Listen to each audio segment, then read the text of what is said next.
Hey, what's happening, everybody? Coming to you again from Cape Coast Coconut Grove Resort here in Ghana. As I sit here, because we're getting ready to roll out in a little bit, I wanted to drop this other video in. I'm thinking about the education that our children, and I don't say our children because we got the same education, that they're being taught in many schools, and I'm talking about public or private sectors. This is no slight on any teacher. Okay, so no teachers are given curriculums that they have to teach, and that's a part of their job. That's what they do. That's what, if they don't do that, then they run into problems. So I think about the misinformation. I think how they told us Christopher Columbus discovered America.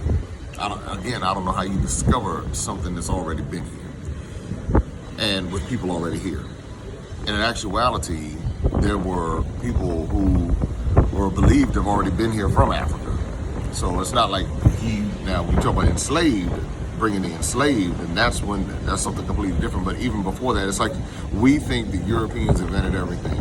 We think that they invented boats. We think they invented everything. And the reality is, much of what you see the old Europeans doing is stealing. So they saw something, they stole it. I mean, and they would do it to each other. So this wasn't even so much a racial thing. This was just conquest. We're here. I mean, and it happened in Africa too. I mean, it was conquest. We were taking what we got to take. It's survival of the fittest. It's like in the animal kingdom. People, that's just the nature of how people and I guess life is. You know, if you don't take what you got, if you don't dominate your space, then somebody else is going to come dominate it. And that's the way it is now. If you don't think that that's happening in America, they just do it through the legal system and hostile takeovers and eminent domain and little slick things that come along the way to take your stuff you work hard for. So my point is that, but we're not taught even that history so much to say, oh, they conquered so and so. So they make it sound glamorous. The British conquered the Dutch and such, and they took so and so.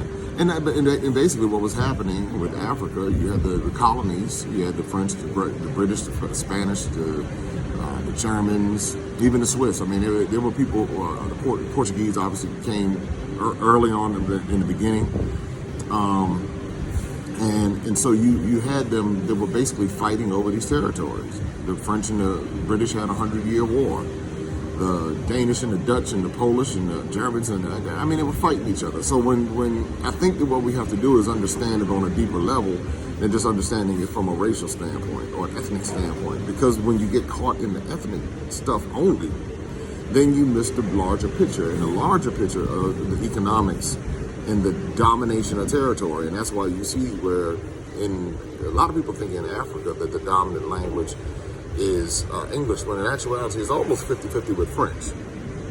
Even though I think English might be just a hair, maybe one or two countries more. And then you have a little Portuguese in there, and then you have one country that's like Italian, Eritrea, and then I think you have 3 Portuguese, and you might have one that speaks Spanish or something like that. So, and maybe, type down in the comments if there are more. But the point is that I had to get out of the emotion of everything. And that's one of the triggers. That's what happens in America. A lot of times they trigger us with emotion. And so we get triggered on emotion. In the meantime, while they're emotionless and they're buying up everything and again, continuing to conquer, we're in our feelings because they called us the N-word or something like that, or they won't want to accept us. And I said, well, I got past trying to be accepted. It's like, I'm not going to, as a matter of fact, why do I want to be accepted? Why do I care if you accept me? It's almost like by doing that, it's saying that they have the standard. That's what, if I'm trying to assimilate, and so you learn how to play their game. You learn how to play the game. And I think that when people become more sophisticated on that level, because that's what the Chinese do, when they come to Africa, they learn how to get in with the tribes and play the game. Same with Indians do it, the Lebanese do it. And it's an old tactic that took place even when the colonizers would come in. They would shake hands and they would do what they needed to do, but they understood, we want this territory, we want this particular space, we want this land, we want this gold, we want this resource, and they understood that there was a process to it. Unfortunately, for many of us who are part of the African diaspora, we will do that to each other with no problem. We will hustle each other easily. We'll come in and con each other and steal from each other and all of that. So it's in us to do it. But when it comes to going to becoming sophisticated on the other level, for whatever reason, it's like we feel intimidated, or we feel that we can't do it, or we're not supposed to do it, or we're supposed to, just go with the flow of everything. I'm reminded of being wise as a serpent, yet harmless as a dove. And so when you're wise, you learn how to position yourself, and you learn how to do things in such a way where you can make sure that you handle the business that you need to handle. That's all I'm saying. Just handle the business that you need to handle. You don't have to go do hostile takeovers or anything like that, but then you also don't have to be a sucker for things. And I think that's what happens when it comes down to the whole educational system in America. If we're only teaching, if we're letting the public school systems and the private school systems wholly, solely educate our children, then we're doing our children a disservice. Because all they're doing is going to pre-K, kindergarten, 12 years through this indoctrinated hot mess garbage that has been designed to create a certain mindset and certain behaviors. Then they go to college, they put them in debt, and then they go to college and they come out and they're trying to get a job to pay back the debt that they just took out to go to college.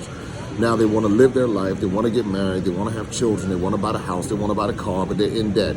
And so the whole system has been designed to indoctrinate them to become basically debt slaves. And in the way the economic powers understand it, they don't care at all what your ethnicity is, as long as you're paying that passive income to them each month. Best way to do it, first thing you do, come out of high school, load you down with student loans. Next best way to do it, you're middle-aged, now you co-sign your children's student loans, now you have $80,000 on one child, on 2 children, 3 children, and so you're thinking it's going to suddenly miraculously pay off, but you don't count on the interest. You're thinking that you can file bankruptcy, but they can't get out of it. And so all of these systems have been economic all of this time. If we really were trying to educate our children, we would teach them about how to avoid this stuff and prepare them for to be able to build wealth and understanding what it means to be able to build wealth and how to build wealth. If we really wanted to educate them, we would show them how to do it, because it's really very easy. Simple principles.